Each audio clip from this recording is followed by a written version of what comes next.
8204페이지. 최후의 승리가 있음.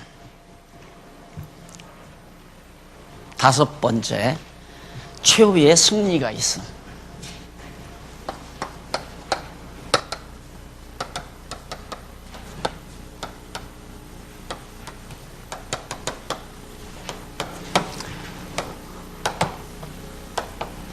팔장 31절로부터 39절까지.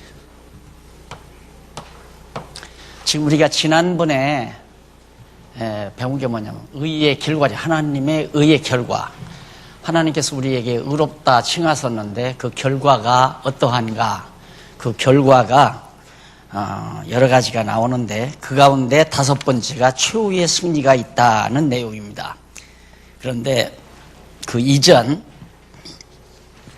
최후의 승리가 주어지는데 그에 대한 1, 2, 3, 4가 뭔가 1, 2, 3, 4를 한번 살펴보고 넘어가는 게 좋겠죠. 의의 성질 우리가 배웠고요. 하나님의 의의 성질, 그 다음 의의 결과가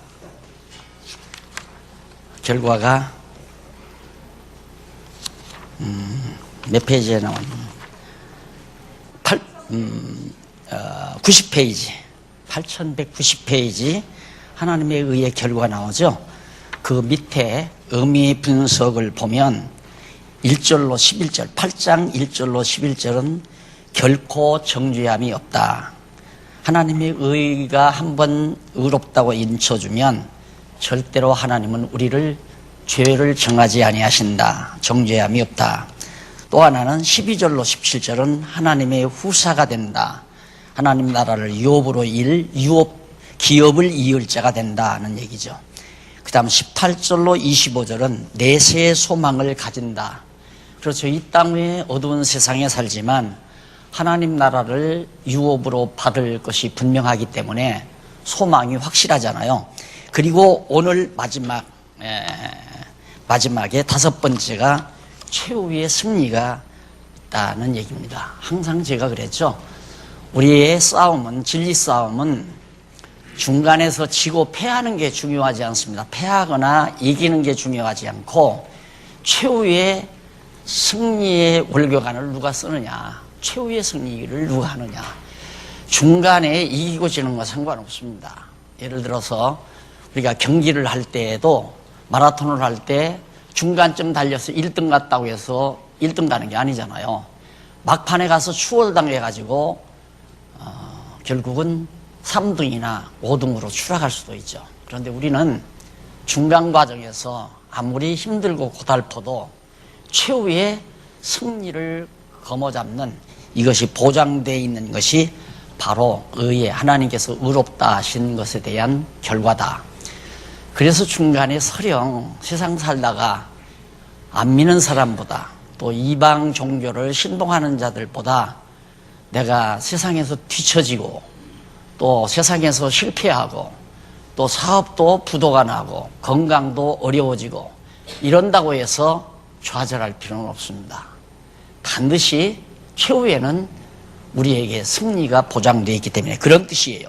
그러면 정말로 그런가? 8장 31절로 34절에 보면 택자의 대적자가 없고 택한 자의 대적자가 없어요. 결국은 하나님의 택한 백성을 대적하는 자는 바보예요. 그것처럼 바보 몽쉘이가 없죠. 반드시 이길 사람에게 대적을 해서 설령 중간에서 주먹 한 번을 쥐어박아서 이겼다 합시다. 그게 이긴 게 아니거든요. 결국 최종적으로 택한 백성은 승리하게 돼 있다. 그리고 송사하거나 정죄할 자도 없다. 하나님의 택한 백성을 하나님 앞에 고소하고 송사를 하고 그 다음 하나님이 정죄하지 아니하는 자를 누가 감히 죄인이라고 정죄할 자도 없다. 그것이 31절로 34절이에요. 그러면 그 주제가 딱 간략하게 요약해서 말씀해 드렸죠. 이게 요지예요. 이 요지를 사실 성경이 그러한가 하고 확인하면서 읽어가시면 돼요. 그러면 31절 한번 보십시다. 31절에 보면 그런즉 이 일에 대하여 우리가 무슨 말하리요? 만일 하나님이 우리를 위하시면, 하나님이 우리를 위한다면 누가 우리를 대적하리요? 대적할 자 없어요. 하나님이 우리를 위하는데 감히 누가 우리를 대적하겠는가? 자기 아들을 아끼지 아니하시고 우리 모든 사람을 위하여 내주시니가 어찌 그 아들과 함께 모든 것을 우리에게 은혜로 은사로 주시지 아니하시겠느냐? 하나님께서 당신의 아들도 우리에게 주었는데 무엇을 하나님이 우리에게 안 줄 게 있느냐? 다 주지. 그러면서 누가 능히 하나님이 택하신 자를 송사하리요? 의롭다 하시는 이는 하나님이시니 누가 정죄하리요? 하나님이 의롭다고 했는데 누가 죄를 정하고 누가 감히 하나님 앞에 소송을 하겠냐? 하나님, 이 사람 벌 좀 주세요. 이 사람 나쁜 사람이에요 하고 송사할 자도 없다.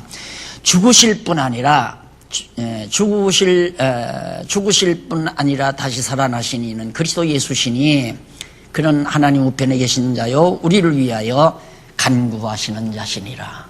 지금 우리의 눈에는 보이지 않지만 하나님 보좌 우편에서 오늘 이 땅 위에서 고난당하는 우리 성도들을 위하여, 당신의 백성들을 위하여 늘 기도하고 계시다는 얘기예요. 누가 우리를 그리스도의 사랑에서 끊으리요? 환난이나 권고나 핍박이나 기근이나 적신이나 위험이나 칼이랴. 어떤 그 무엇도 우리를 그리스도의 사랑줄에서 잘라낼 자가 없다. 이게 믿어져야 우리는 담담하게 세상을 이기며 살 수 있습니다.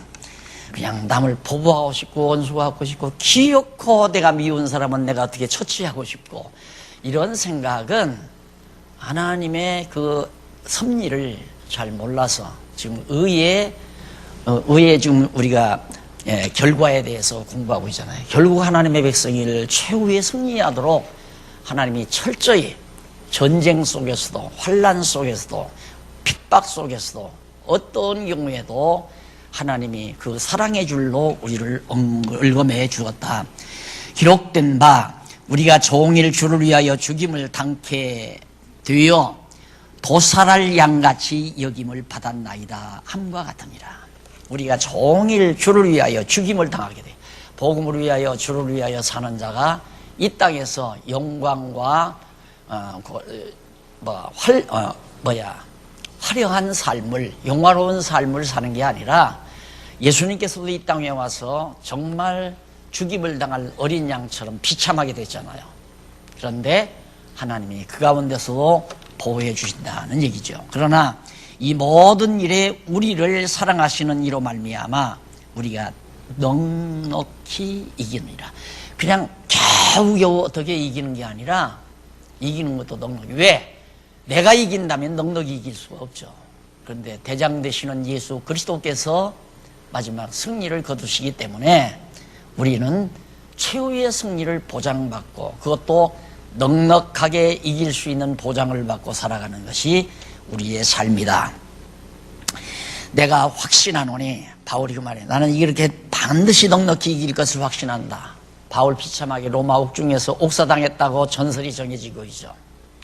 바울이 비참하게, 인간 보기에는 비참하게, 정말 처참하게 죽임을 당할 것 같지만은 그러나 바울은 승리자입니다. 지금 보좌 우편에 계신 그리스도에게 언제나 나의 이 억울함을 신원해 주시겠습니까? 나를 핍박하고 나를 조롱하고 나를 때리고 나를 죽인 저 대적들을 언제나 원수를 갚아주겠습니까? 라고 기도를 하고 계실 거예요. 그러면 예수님은 요한계시록에서 답변하시기를 가만히 있어라. 아직 때가 안 됐다. 순교자, 너처럼 그렇게 핍박받고 죽어야 될 자의 숫자가 있으니까 그 수가 다 차면 내가 전부 원수를 갚아주마. 대답이 그거예요. 그러니까 참고 기다려라 하는 얘기입니다. 그래서 인내와 믿음이 바로 이런 데 필요한 거죠. 지난 시간 주일날 요한계시록 공부하시면서 배우셨죠? 인내와 믿음이 이런 경우에 존재하는 것이다. 끝까지 참고 끝까지 대적하지 말고 끝까지 하나님 의지하고 설령 비참한 현실이 다가오더라도 그것이 패배가 아니라 승리라는 사실을 반드시 명심하고 끝까지 참는 것, 이것이 매우 중요하다 그러면서 그러나 이 모든 일에 우리가 사랑하시는 이로 말미암아 우리가 넉넉히 이기는 이라면서 38절 내가 확신하노니 사망이나 생명이나 천사들이나 권세자들이나 현재일이나 장래일이나 능력이나 높음이나 깊음이나 다른 아무 피조물이라도 우리를 우리 주 예수 그리스도 안에 있는 하나님의 사랑에서 절대로 끊어낼 수 없다. 잘라낼 수 없다. 사랑 안에서 떼낼 수가 없다. 그러니까 하나님의 사랑의 포승줄이 우리를 절대 놓아주질 않아요. 그렇게 강력한 하나님의 절대적인 사랑의 능력이 우리를 사로잡고 있기 때문에 어느 누구도 택한 백성들을 해할 자가 없다는 사실이 8장 마지막 절까지 해서 39절까지 우리 읽었죠. 그래서 이쪽 8장 35절로 39절에 보면 5페이지에 8205페이지에 보면 어떠한 것도 하나님의 사랑에서 끊지 못해 넉넉히 우리들은 승리할 수 있다. 그래서 최후의 승리가 우리에게 보장된다는 사실을 확인해 드렸습니다. 자, 이렇게 해서 5번째 의의 결과를 우리가 공부했어요. 그러면 이제 계속해서 의의 기초에 대해서, 그러면 이런 놀라운 성질을 가지고 있고 이런 결과가 맺어지는 하나님의 의의 기초가 뭔가? 3번이죠. 4번.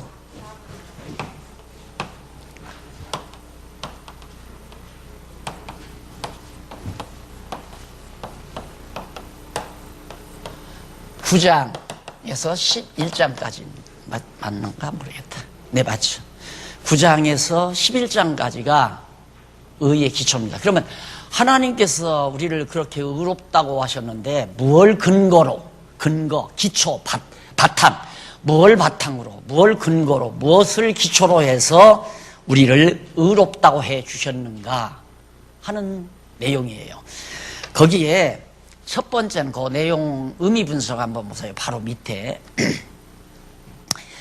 그 내용 가운데 9장 1절로 23절은 유대인은 언약에 기초하고 언약의 말씀에 기초해서 유대인들은 의롭다고 하고, 그 다음에 24절로 10장까지는 이방인은 예언에 기초하고 선지자들의 예언에 기초해서, 그리고 11장에서부터 11장 1절로 12절은 유대인은 은혜에 기초하고 하나님께서 완전한 은혜에 기초하고, 13절로 32절은 택자들은 인자에 기초한다. 하나님의 인자하심에 기초해서 우리를 의롭다고 한다. 그러니까 쉽죠? 언약, 예언, 그 다음 뭐예요? 유대인들 은혜, 그 다음 인자나 은혜, 사랑이죠. 인자라는 게. 은혜도 물론 사랑이에요. 그러니까 약간 언어의 뉘앙스만 좀 다르지 같은 개념이에요. 물론 언약도 예언도 다 같은 맥락에서 이해되는 겁니다. 왜냐하면 예언이라는 것이 하나님의 언약에 기초하고 언약은 하나님의 영원한 작정에 기초하기 때문에 이미 정해진 하나님의 영원한 뜻에 기초해서 우리를 의롭다고 해주셨다. 그것이 의의 기초다. 그렇게 단마디로 말하면 하나님의 영원한 작정 이거고, 그걸 지엽적으로 설명하면 언약에, 유대인은 언약에 기초하고 이방인은 예언에, 선지자들의 예언에 기초하고, 그 다음 은혜에 기초하고, 유대인들은 은혜에 기초하고, 택한 백성들 바로 하나님의 인자에 기초한 것이다. 그게 다 하나님의 의의 기초, 그 바탕 위에서 언약을 했기 때문에 변함이 없다. 그러니까 집이 반석 위에, 기초가 튼튼한 위에 지어지면 집이 기울어지질 않아요. 그러나 기초가 약하면 집이 무너져 버리듯이 하나님께서 우리를 의롭다고 하시는 것이 기초가 약하면 언제 우리를 의롭다고 했다가 너 아니야 하고 내 던질 수도 있잖아요. 그게 없다고 말이에요. 너무 기초가 튼튼하기 때문에 변함이 없어요. 그걸 우리가 하나하나 확인할 겁니다. 그러면 먼저 유대인은 언약에 기초한다. 9장 1절로 23절이죠. 거기에 보면 정말 하나님께서는 유대인들은 언약, 아브라함과 이삭과 야곱에게 언약하신 그 언약의 기초에서 유대인들은 다 의롭다고 일컬어준다. 거기 보면 8209페이지 세 번째 문단이죠. 일찍이 나오죠. 위에서 한 10번째 줄, 10번째 줄 바꾼 데 보시면 일찍이 여호와 하나님께서는 이스라엘의 조상 아브라함에게 3대 언약을 명하여 복을 받을 수 있도록 섭리하셨다. 복 주실 것을 언약하셨죠. 그 복은 물론 의로운 하나님의 백성 되게 만드시려는 복입니다. 창세기 12장에서부터 36장까지 나오죠. 그리고 이러한 3대 언약을 성취해 주시려고 유대인이 하나님의 자녀가 되는 것이 언약에 기초하도록 섭리하신 것이다. 그러니까 왜 하나님은 유대인은 첫째로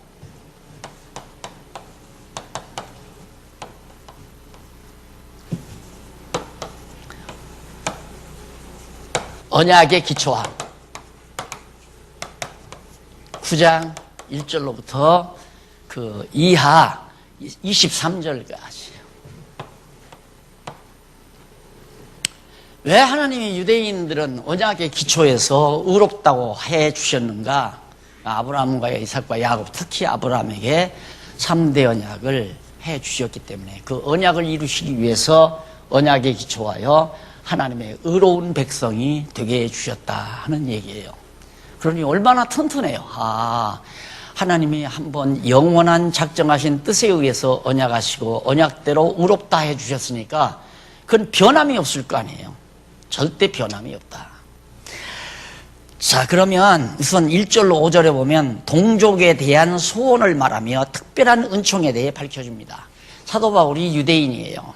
그러니까 유대인들이 예수를 믿지 아니하는 것에 대해서 엄청 마음이 아파해요. 어느 정도까지 자기 동족들이 예수를 믿기를 원하느냐면 내가 생명록에서 영원한 하나님 나라 생명록에서 내가 도말될지언정 내가 거기서 차라리 내 이름이 지워질지언정 내 동족들이 예수를 그리스도로 믿기를 원한다 라는 정도의 간절함이 그런 농도의 간절함이 바울에게 있었습니다. 이것도 하나님이 바울에게 그런 마음을 주신 거죠. 근데 우리 사실 우리 가족들이 예수 믿기를 바라는 거 다 여러분 가지고 있잖아요. 그런 마음. 그렇듯이 사도 바울도 자기 동족이 예수를 그리스도로 믿기를 왜? 유대인들이 예수를 그리스도로 믿지 아니하니까. 그게 바울은 너무 분명하단 말입니다. 예수가 하나님의 아들 그리스도인 것이 분명한데 왜 내 사랑하는 동족들이 예수를 안 믿는가? 예수를 믿지 않고 예수를 십자가에 못 박아 죽이고 예수를 전하는 자들을 핍박하고 톱으로 키워 죽이고 목을 잘라 죽이고 돌로 때려 죽이고 이런 악랄한 짓을 하는 동족들이 너무너무 안타까운 거예요. 그래서 지금 그런 간절한 소원이 바로 1절로 5절에 나타난 내용입니다. 자, 그 다음 이제 이쪽 넘어와서 10페이지에 보면 10페이지 두 번째 문단 줄 바꾼 데 보시면 그리고 이어서 저희는 이스라엘 사람이라 저희에게는 양자됨과 영광과 언약들과 율법을 세우신 것과 예배와 약속들이 있다는 사실을 밝혀줍니다. 여기서 언약이란 말은 다이데네란 말이에요. 다테네라고 하는데 디아테네라고 하는데 이는 배치 또는 처분, 유언. 유언이란 말은 꼭 해야 되잖아요. 죽을 때 유언으로 남긴 건 반드시 그대로 실천해야 하는 겁니다. 언약이란 말이 유언의 성격을 가지고 있어요. 그러니까 그건 반드시 실천이 돼야죠. 약속은 하나님의 언약대로 이루어 주실 것을 선지자들의 예언을 통해서 말하는 것을 약속이라고 말하죠. 그러니까 유대인들에게는 약속도 있고 언약도 있고 그러니까 하나님의 영원한 작정하신 뜻이 바로 유대인들에게 있다. 그런 의미에서 밝혀준 내용입니다. 그 다음 9장 6절로 13절을 보면 이쪽 11페이지 자녀된 것은 아브라함과 리브가에게 명한 언약에 기초한 것이다. 여러분 다 알죠? 아브라함이 100세가 됐어요. 100세가 됐는데 자녀가 없잖아요. 아브라함에게 언약하기는 하늘의 별과 바다의 모래알처럼 내 자녀가 그렇게 많이 번창한다. 그리고 내 후손들이 땅을 점령하고 나라를 이루어 다스리게 해준다. 이렇게 약속을 했는데 리브가라고 하는 아내를 얻어가지고 같이 살아가는데 리브가는 아이를 낳을 수가 없죠. 그 다음 아브라함은 나이가 100세가 넘어가죠. 그러니까 도저히 불가능하잖아요. 그래서 할 수 없이 리브가가 미안하니까 자기 몸종 여자를 아브라함에게 주어서 낳은 것이 이스마엘이에요. 이스마엘이 모락모락 잘 크잖아요. 그런데 어느 날 하나님께서 아브라함에게 아브라함아 내년 이맘때에 내 아내에게서 아내가 아들을 낳는다. 그걸 아브라함이 안 믿어요. 그때는 믿을 수가 없죠. 그런데 아브라함의 아내 사라가 배가 불러오니까 믿게 됐잖아요. 그래서 거기 보면 7절에 보면 또한 아브라함 씨가 다 그 자녀가 아니라 오직 이삭으로부터 난 자라야 네 씨라 칭하리라 하였으니 곧 육신의 자녀가 하나님의 자녀가 아니라 오직 약속의 자녀가 씨로 여기심을 받느니라. 하나님께서 약속한 자녀, 그러니까 이스마엘 자녀는 아니에요. 이삭의 후손이래야지. 그래서 그 9절에 보면 약속의 말씀은 이것이라. 뭐냐면 명년 이때에 내가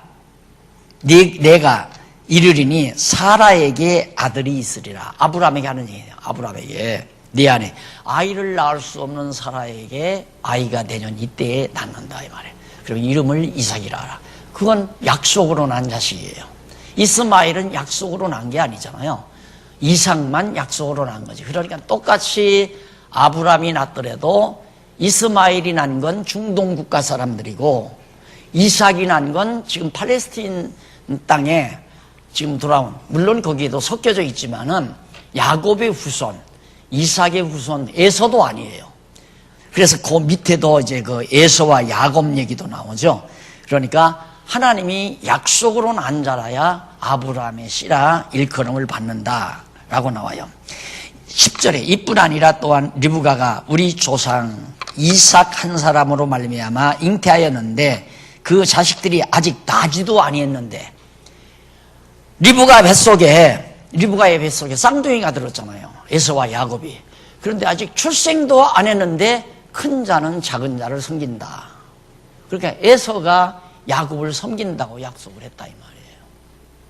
그러니까 누가 약속의 아브라함의 후손이냐? 에서는 아니고 야곱만 아브라함의 아들이다, 후손이다. 지금 이 얘기예요. 그러니까 약속으로 난 자만 아브라함의 자손이 되어지는 것. 아무런 행위도 뱃속에 들어있으니까 무슨 행위를 한 것도 아니에요. 쌍둥이가 뱃속에 들어있는데 에서는 미워하고 야곱은 사랑했다. 그거 한번 확실히 읽어보실까요? 11절에 보면 그 자식들이 아직 나지도 아니하였고 무슨 선이나 악을 행하지 아니한 때에 택하심을 따라 되는 하나님의 뜻이 행위로 말미암지 않고 오직 부르시는 이에게로 말미암아 서게 하려 하사 리브가에게 이르시되 큰 자가 어린 자를 섬기리라 하셨나니 기록된 바 내가 야곱은 사랑하고 에서는 미워하였다 하심과 같으니라. 미움과 사랑은 하나님 주권이에요. 미움과 사랑도. 근데 인간들이 자기가 하나님 노릇하려고 어떤 사람은 사랑하고 어떤 사람은 미워하고 이게 하나님 노릇하는 거거든요. 그러니까 형제가 서령 잘못하더라도 원수같이 미워하지는 말라고 그러잖아요. 원수같이 미워하지는 말라. 왜? 미움과 사랑은 하나님의 주권 섭리예요. 하나님만이 사랑할 자 사랑하고 미워할 자 미워하고. 그런데 인간은 끝없이 자기 위주로 미워할 자 미워하고 사랑할 자 사랑하고. 왜? 하나님 노릇하고 싶어서. 이게 어리석은 인간들의 생각이죠. 자, 넘어가서 9장 14절로 18절 보십시다. 오직 긍휼히 여기는 것도 모세에게 명한 언약에 기초했다. 계속 언약에 기초했다 나오죠. 맞죠? 틀림없이.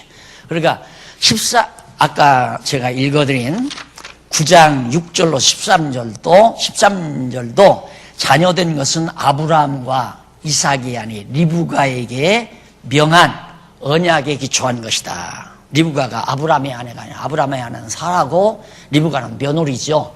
그러니까 아브라함에게도 하나님께서 언약하고 리브가에게도 언약하고, 리브가에게는 네 안에 뱃속에 들어있는 두 아이, 큰 자가 어린 자를 섬긴다. 그렇게 에서가 야곱을 섬긴다 그 말이에요. 내가 에서는 미워하고 야곱은 사랑했다. 야곱은 사랑하고 에서는 미워한다. 하나님 마음대로 하는 거예요. 여러분 만약에 아니 권사님은 왜 하필이면 김씨하고 결혼을 했습니까? 그때 박씨도 나오고 김씨도 나왔을 텐데 그러면 김씨가 좋으니까 김씨하고 결혼했죠. 아니 사람도 자기 좋은 사람하고 결혼을 하는데 하나님이 왜 그런 주권이 없겠어요? 미워도 하고 사랑도 하고 당신 마음대로 하는 거예요. 그걸 갖다 우리는 불공평하다고 생각하는 거예요. 불공평하다. 아니 내 마음이다 이 말, 내 마음이다. 사람도 자기 마음대로 하는데 전능하신 하나님이 자기 마음대로 미워할 자 미워하고 사랑할 자 사랑하는, 그거 뭐가 잘못인가요? 잘못 없어요. 기쁘신 뜻대로, 당신 좋으신 뜻대로 사랑할 자 사랑하고, 거기에 우리가 사랑의 반열에 섰다는 이 한 가지만으로도 대단한 거죠. 이런 하나님의 사랑 속에 사는 우리를 누구도 끊어낼 자가 없다 하는 얘기입니다. 자, 그러면 14절로 18절도 긍휼히 여기는 것도, 긍휼히 바로 이방인들은 하나님께서 긍휼히 여겨서 은혜로 바로 의롭다고 하는 거 아니에요. 근데 긍휼히 여기는 것까지라도, 유대인들을 긍휼히 여기는 것까지라도 하나님의 언약, 모세에게 명한 언약에 기초한 것이다 그 말이에요. 그럼 모세에게 어떻게 언약을 했는가? 출애굽기 33장 2장 13절에 보면 13페이지에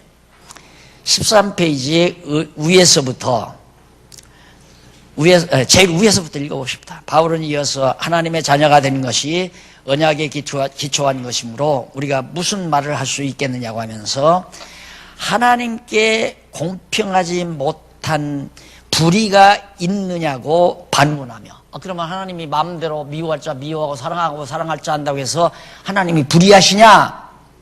그럴 수 없다고 잘라 말합니다. 그리고 이어서 뭐라고 그러냐면 여호와께서 모세에게 내가 긍휼히 여길 자를 긍휼히 여기고 불쌍히 여길 자를 불쌍히 여기리라. 출애굽기 33장 19절 나오잖아요.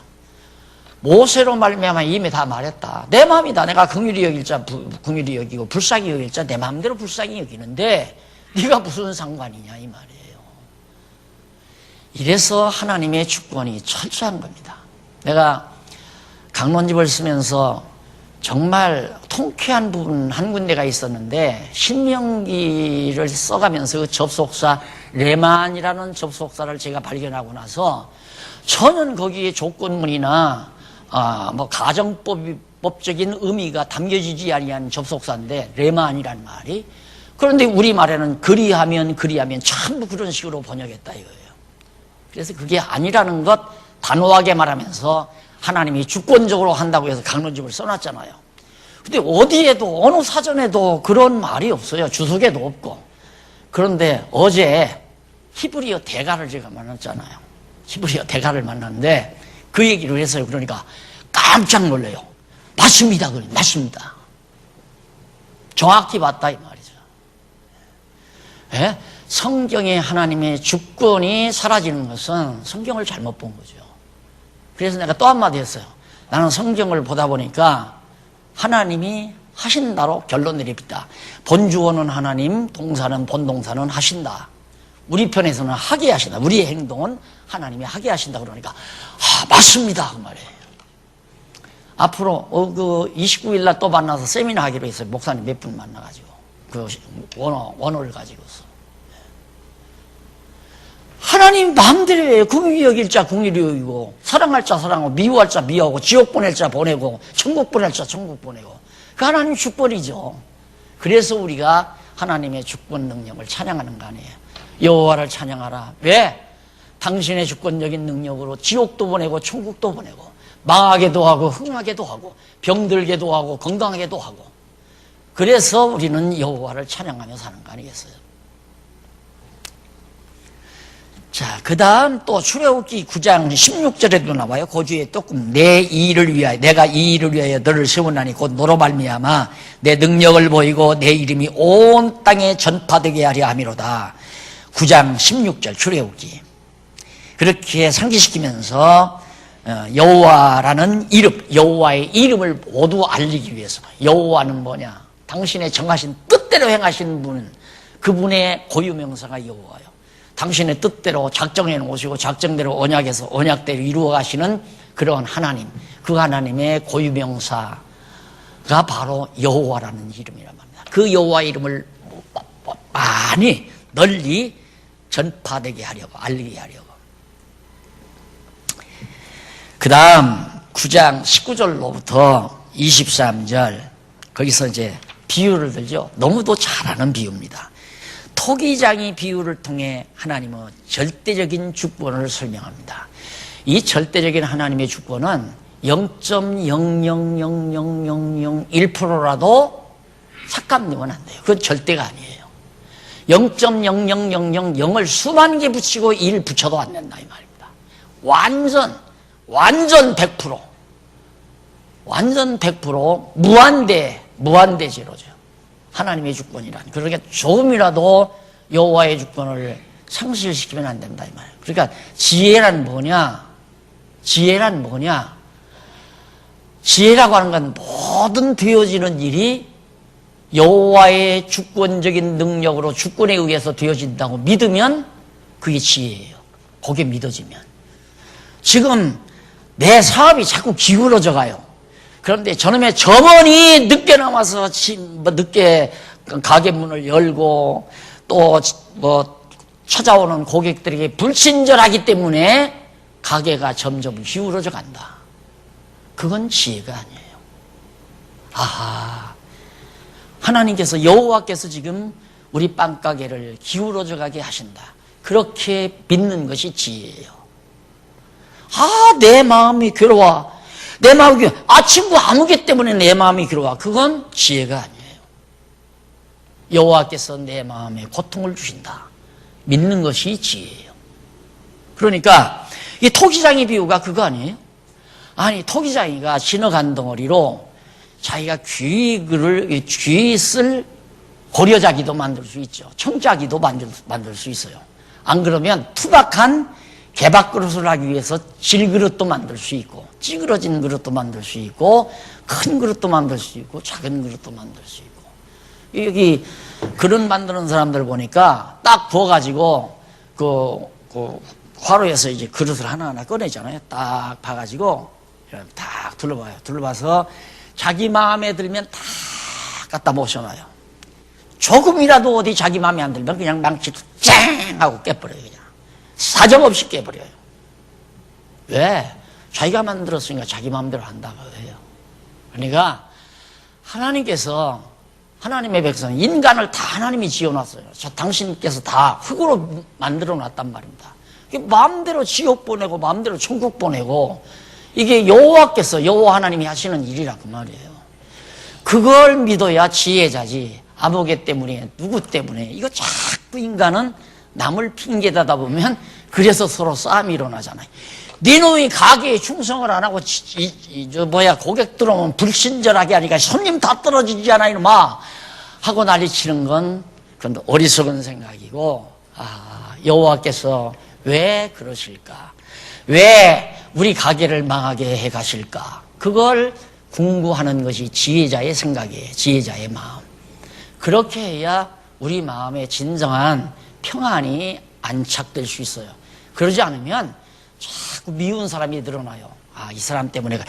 이 사람만이 아니라 저 사람 때문에 그랬구나. 저 사람만이 아니라 저 사람 때문에 그랬구나. 하다 보면 다 원수가 돼버려요. 다. 모두가 다. 그거 아니란 말입니다. 절대 아니에요. 그러니까 하나님께서 당신의 주권적인 능력을 가지고 하나하나 모든 일, 아이들이 공부 못하는 것도 당신이 밤늦게 나와가지고 애들 공부하는데 방해 붙이니까 애들이 지금 시험 점수가 안 나오잖아. 그리고 남편 욕을 하고, 당신이 좀 아들들을 닥달을 해야지 안 하니까 아들들이 공부를 못해. 이것도 전부 지혜 없는 미련함에서 나오는 것들이에요. 미련하면서.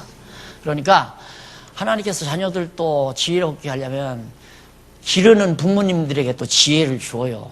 그래서 아이들에게 자꾸 스트레스를 안겨다 주면 스트레스 많이 받는 아이들이 공부 잘할 리가 있어요? 못하죠. 그래서 오늘 아침에도 마침 아이들이 좀 왔어요. 어젯밤에 여보 신문 편집한다고 아이들이 우리 집에 와서 잤는데 약간 짜증을 부리려고 그래요. 작은 놈이. 그래서 얘야 그렇게 자꾸 짜증 부리면 머리가 나빠져서 학교 가면 공부 못할 텐데. 그러니까 얘가 얼굴을 다시 펴더라고요. 펴면서 얘기하기에 큰 놈에게 많이 우는 애들 치고 많이 우는 애들 치고 공부 잘하느니 공부 잘하는 것 반이 맞아.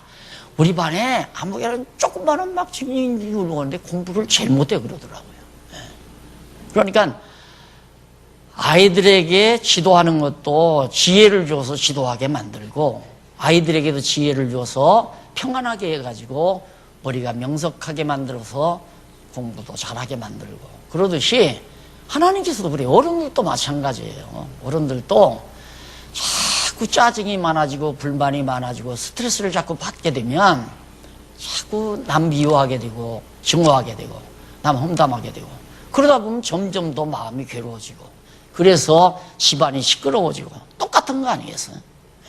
그래서 토기장이 비유를 통해서 사도 바울이 하나님은 절대적인 주권을 가지고 당신 마음대로 귀 있을 그릇도 만들고 천 있을 그릇도 만든다고 그렇게 밝혀준 내용이 거기도 있죠. 그런데 거기 원어 하나 살펴보고 넘어가십시다. 14페이지의 밑에서부터 8째 줄 약간 뒷부분에 보면 벨론이라는 말이 나오죠. 그게 뭐냐면 하고자 하는 자를 하고자 내가 이렇게 해야 되겠다 하고자 하는 자 그 하고자라는 말이 델론이라는 말이에요. 그런데 원하다, 의도하다, 좋아하다 그 말이에요. 하나님 좋은 대로 만드신다 그 말이에요. 하나님 좋으신 대로. 얼굴을 길게 만드는 사람도 있고 동그랗게 만드는 사람도 있고 세모각지게 만드는 사람도 있고 키가 크게 만드는 사람도 있고 작게 만드는 사람도 있고 하나님 당신 좋으신 대로 하고자 하는 대로 당신 마음대로 하신다. 하고자 마음대로 당신 뜻대로 같은 의미를 담고 있는 겁니다. 그 다음 넘어가서 두 번째로 이방인은 예언에 기초한다.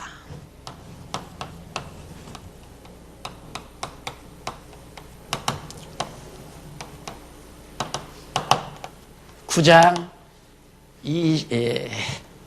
24절로부터 10장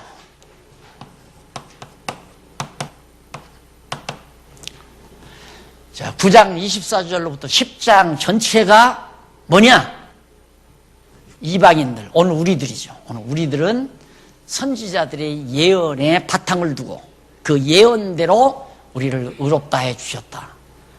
그러니까 하나님이 그냥 우리들 조금 하나님 앞에 뭐 좀 잘하고 예배당에 좀 잘 나와서 예배 잘 드리고 뭐 조금 뭐 이렇게 충성하고 일 좀 하니까 아 참 너 이쁘다 내가 널 의롭다고 하마 그게 아니에요. 우리 이 세상에 나오기 이전 이사야가 예언할 때도 주전 700년 전 아니에요. 이사야가 예언할 때도 선지자 모세가 예언할 때는 1500년 전이고 주전. 그럼 우리가 2000년대에 사는데 3500년 전에 모세를 통해서 아니면 3000년 전 2000년하고 700년이면 2700년 전에 이사야 선지자, 에레미야 선지자 이런 선지자들을 통해서 우리를 의롭다고 해 주실 것을 예언 벌써 다 해놨어요. 우리는 나기도 전에 우리 할아버지도 고조할아버지도 징조할아버지 고조할아버지 있기도 전에 박역거세가 이 세상 태어나기도 이전에 박씨라는 성씨도 없을 때 그때 벌써 하나님은 나를 의롭다고 할 것을 선지자들 통해서 예언해 놨다 이 말이에요. 그런데 그게 바뀌어지겠어요? 변함이 없죠.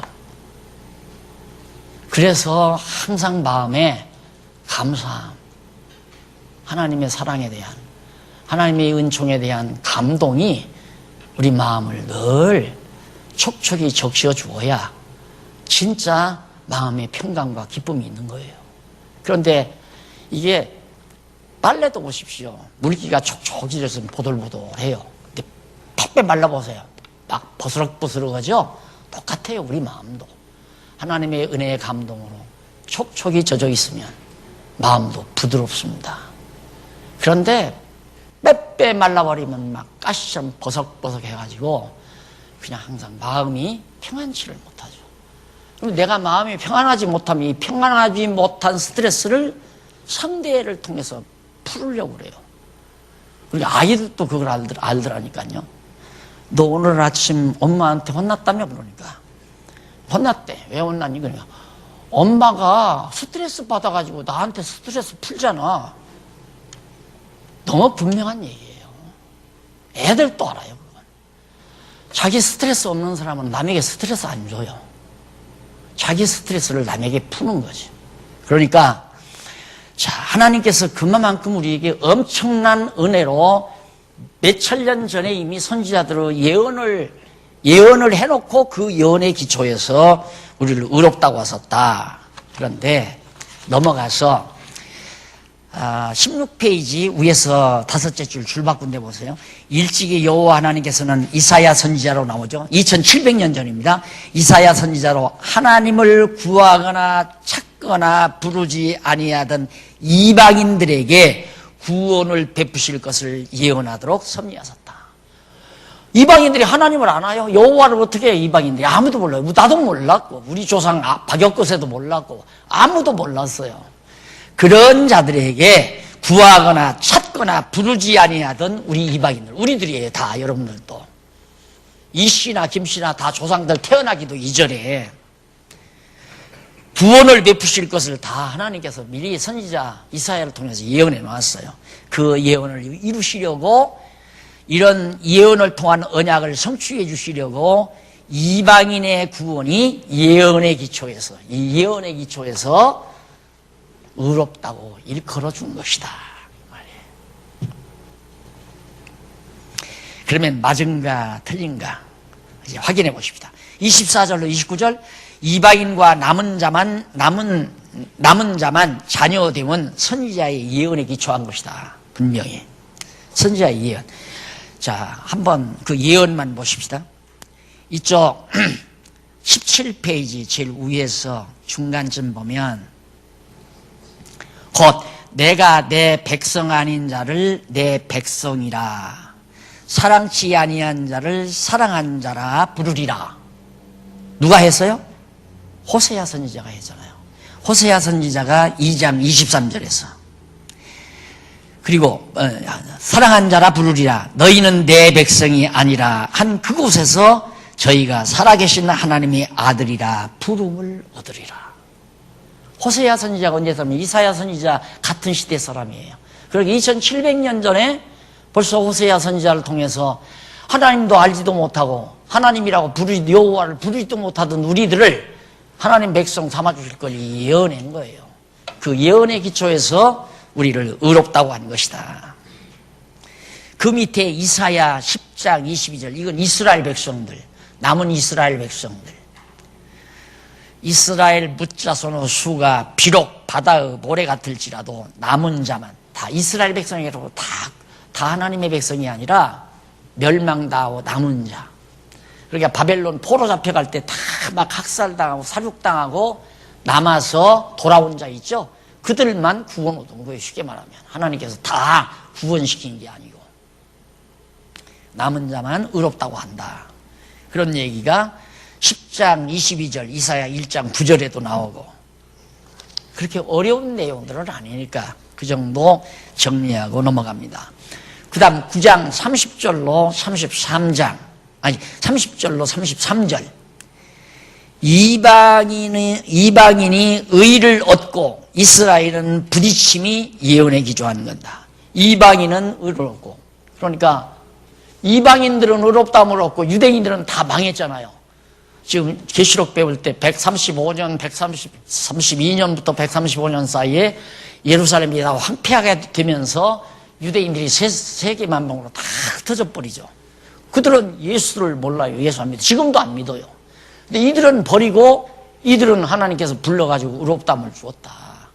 그래서 그걸 청감남나무와 돌감남나무로 비유를 하죠. 그렇게 비유를 해서 하는데 이스라엘은 예수 그리스도에게 부딪혀 넘어져가지고 멸망당하고 이방인은 반대로 예수 그리스도를 믿고 의롭다함을 얻고 이것들이 모두가 다 하나님 선지자들의 예언에 기초하는 것이다. 맞잖아요. 정확하게 딱딱. 그래서 그 예언이 어디 나오느냐면 넘어가 보십시다. 18페이지 18페이지 위에서 7째 줄 중간에 보면 이사야 8장 14절이 나와요. 그 이사야 8장 14절을 읽어보시려면 그 위에서 4번째 줄 뒷부분에 보시면 그런 말씀이 나와요. 그리고 이스라엘이 부딪힐 돌에 부딪혔다며 그 근거로 이사야 선지자의 예언을 제시했다. 곧 보라 내가 부딪히는 돌과 거치는 반석을 시온에 두노니 저를 믿는 자는 부끄러움을 당치 아니하리라. 이사야 8장 14절. 그런데 유대인들이 한 사람도 시온, 예루살렘이거든요. 예루살렘 예수님이 올라가서 다 예수가 하나님의 아들임을 증거했잖아요. 안 믿었잖아요. 나귀 새끼를 타고 예루살렘에 만왕의 왕으로서 군림만 했는데 다 유대인들이 거절해서 십자가에 못 박아 죽였잖아요. 부딪히는 돌에 넘어져 버렸다고 말이에요. 선지자들의 예언대로, 이사야 선지자가 예언한 대로. 그 다음 10장 1절로 15절 거기 보면 이스라엘이 선지자들의 예언을 불신한 행동들을 하나하나 지적하는 내용입니다. 예수 그리스도가 예루살렘에 올라오는데 선지자들의 예언을 전혀 믿지 않고 불신했다. 차 한 잔 드시고 이 부분부터 상고하도록 하고 10분에 들어오시기 바랍니다.